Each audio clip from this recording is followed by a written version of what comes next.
Hello welcome back to మా main baby care tips. ఇవాళ video వచ్చేసి ఏంటంటే మన సిస్టర్ ఒకరు క్వశ్చన్ అడిగారనమాట. ఏమని అంటే, అక్క మా బాబుకి పాలు మంచిగానే సరిపోతున్నాయి, నాకు కూడా పాలు మంచిగానే వస్తున్నాయి, వాడు కడుపు నిండా తాగుతున్నాడు, కానీ తాగిన తర్వాత ఏడుస్తున్నాడు అక్క, ఎందుకు అలా చేస్తున్నాడో చెప్పండి అని అడిగారనమాట. సో మన సిస్టర్స్కి ఫస్ట్ టైం డెలివరీ అయిన సిస్టర్స్కి ఈ డౌట్స్ వస్తూ ఉంటుందన్నమాట. సో కొంతమంది పిల్లలు కడుపు నిండా పాలు తాగిన తర్వాత కూడా ఏడుస్తూ ఉంటారు. సో అప్పుడు వీళ్ళు ఏమనుకుంటారంటే, ఏంటి ఫీడ్ సరిపోవట్లేదా ఏంటి అని అనుకుంటూ ఉంటారు. కానీ కడుపు నిండా తాగుతూ ఉంటారు, కానీ ఎందుకు ఏడుస్తూ ఉంటారు అనేది మనం ఈ వీడియోలో క్లియర్గా తెలుసుకుందాం. వీడియోలోకి వెళ్ళిపోయే ముందుగా మన ఛానల్ని అయితే సబ్స్క్రైబ్ అయితే చేసుకోండి, పక్కనే ఉన్న బెల్ ఐకాన్ అయితే క్లిక్ చేయండి. నేను పెట్టే ప్రతి వీడియో కూడా మీకు ముందుగా నోటిఫికేషన్ రూపంలో రావడం అయితే జరుగుతుంది. ఏదైనా సందేహాలు ఉంటే కింద కామెంట్ చేయండి, తప్పకుండా నేను మీకు రిప్లై ఇస్తాను.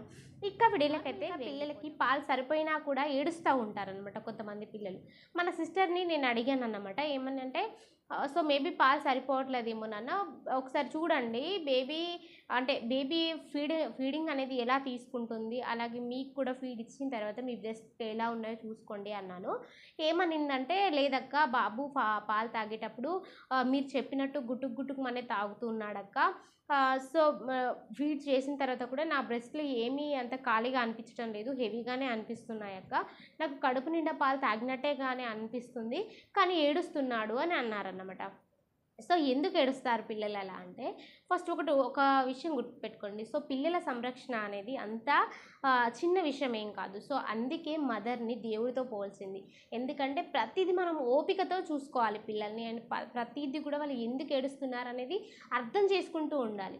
ముఖ్యంగా ఎక్కువగా దీన్ని ఎవరు ఫేస్ చేస్తారు అంటే, న్యూబోర్న్ మదర్, అంటే ఫస్ట్ టైం డెలివరీ అయిన మదర్స్ ఇది ఎక్కువ ఫేస్ చేస్తూ ఉంటారు. ఎందుకు ఏడుస్తున్నారు, ఏంటి ఇదంతా ఏంటి అని ఒక రకమైన ప్రెస్టేషన్ కూడా వస్తూ ఉంటుంది అన్నమాట, వాళ్ళు పదే ఏడుస్తూ ఉంటే. కానీ మనం ఎంత ఓపికతో ఉంటే సో మన బేబీని అంత సంరక్షించుకోగలుగుతాం అన్నమాట. సో అందుకే తల్లిని భూదేవితో పోల్చిది. అందుకనే సో ఇక్కడ ఏంటంటే, పిల్లలకి కడుపు నిండా పాలు సరిపోతాయి, వాళ్ళు మంచిగా తాగుతారు, అయినా ఏడుస్తారు అంటే మదర్కి అండ్ బేబీకి ఒక స్కిన్ టు స్కిన్ టచ్ అనేది ఒకటి కావాలన్నమాట. సో ఏంటంటే, ఈ చిన్న పిల్లలు ఏంటంటే, వాళ్ళకి ఎలాంటి ఫీలింగ్స్ వచ్చినా, ఎంత చిరాకు అనిపించినా, బాధ అయినా, సంతోషమైన ఏదైనా కూడా ఏడవడంలోనే చెప్తూ ఉంటారన్నమాట. సో కొంతమంది పిల్లలు ఏం చేస్తారు, ముఖ్యంగా ఈ మొదటి నెల, రెండవ నెల, 3 నెలల, 4 నెలల వరకు పిల్లలే ఎక్కువగా ఇలా చేస్తూ ఉంటారనమాట. ఫీడ్ చేసిన తర్వాత కూడా ఏడుస్తూ ఉంటారు. ఏంటంటే, వాళ్ళకి ఫీడ్ చేసిన తర్వాత మదర్ ఎత్తుకోవాలి, సో ఎత్తుకొని స్కిన్ టు స్కిన్ టచ్ ఇవ్వాలి అని ఒక ఉంటుందన్నమాట వాళ్ళకి. సో అందుకే ఏడుస్తూ ఉంటారు. మీరు ఒకసారి దీన్ని అబ్జర్వ్ చేసుకోండి.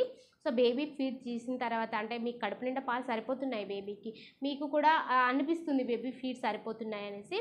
సో ఫీడ్ కాకుండా మామూలుగా పాలు సరిపోయినా కూడా ఏడుస్తుంది బేబీ అని అంటే, బేబీని తీసుకొని కొంచెం సేపు స్కిన్ టు స్కిన్ టచ్ ఇవ్వండి, కొంచెం సేపు ఎత్తుకున్నట్టు ఇటు తిరగండి, బయట గాలి కొంచెం చూపించండి అన్నమాట. అలా చేస్తే ఖచ్చితంగా ఏడుపు అనేది తగ్గుతారన్నమాట. ఏంటంటే, వాళ్ళకి ఎత్తుకోవాలి, మదర్ ఇక్కడ వేసుకొని కొంచెం సేపు లాలించాలి, ఇట్లాంటివి ఉంటాయన్నమాట వాళ్ళకి కూడా. సో అట్లా చేసి చూడండి. సో ఫీడ్ తర్వాత ఏడవడానికి కారణమైతే ఇదే అన్నమాట, అంటే ఫీడ్ సరిపోయినా ఏడవడానికి కారణమైతే ఇదే అన్నమాట. సో ఒకసారి అట్లా చూడండి. చాలామంది ఇళ్ళలో మన మదర్స్ ఏం చెప్తారంటే, నో అట్లా ఎత్తుకుంటే బేబీ అలాగే అలవాటు అయిపోతుంది అంటారు. అట్లా ఏం అలవాటు ఉండదు. సో ఏదైనా కూడా 4 months వరకు బేబీ చేంజ్ అవుతూ ఉంటుంది. సో ఖచ్చితంగా తన యాక్టివిటీస్ అనేవి ఆల్మోస్ట్ చేంజ్ అయిపోతాయి. సో మనం ఎత్తుకుంటే అదే అలవాటు అవుతుంది అనేది అయితే ఏమి ఉండదు. సో మనసు మారుతూ ఉంటే బేబీ కూడా చేంజ్ అవుతూ ఉంటుంది కాబట్టి, సో ఆ అలవాట్లు కూడా మారుతూ ఉంటాయి. మీరు దీని గురించి ఏం కంగారు పడాల్సిన అవసరం లేదు. సో అలా ఏడిస్తే కనుక తీసుకొని కొంచెం బుజ్జగించండి, అలా చెయ్యండి అన్నమాట. సో ఫ్రెండ్స్, క్లియర్గా అర్థమైంది కదా. ఇక మరొక వీడియోలో నేను మీ ముందుంటాను. ఈ వీడియో కనుక మీకు నచ్చితే లైక్ చేయండి, షేర్ చేయండి, మన ఛానల్ అయితే సబ్స్క్రైబ్ చేసుకోండి. Thank you so much.